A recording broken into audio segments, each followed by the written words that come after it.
Anche a Jesolo si è celebrata la festa del patrono della Polizia Locale d'Italia, San Sebastiano, cerimonia che è stata l'occasione per fare il punto sull'attività svolta durante il 2025, che ha visto come principali focus la sicurezza stradale, la lotta allo spaccio e all'abuso di alcol, il contrasto al commercio abusivo.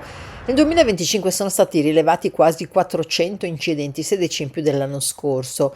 Le vittime sono state 5, i feriti 154. Tra le notizie di reato collegate ai sinistri, 36 hanno riguardato la guida in stato di ebbrezza e 8 guida sotto effetto di stupefacenti. Sono state denunciate 13 persone per fuga o omissione di soccorso dopo essere state individuate al termine di un paziente accurato lavoro di indagine.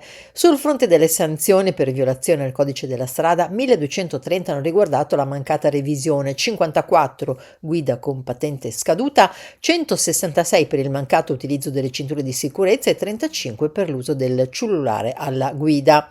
Inoltre 16 sanzioni hanno colpito utenti che viaggiavano a bordo di ciclomotori senza il casco protettivo. Complessivamente poi durante il 2025 sono state ritirate 207 patenti di guida, di cui 65 per guida in stato di ebbrezza e 9 per l'assunzione di sostanze stupefacenti. Inoltre 27 soggetti sono stati individuati alla guida privi di patente. Durante l'anno sono state svolte 150 ore di lezione sull'educazione stradale nelle scuole, coinvolgendo più di 850 studenti. Durante l'anno poi la polizia locale ha intensificato ulteriormente l'attività di contrasto allo spaccio, sequestrando 600 grammi di droga tra hashish, marijuana e cocaina. Sono stati emessi infine 65 DASPO urbani.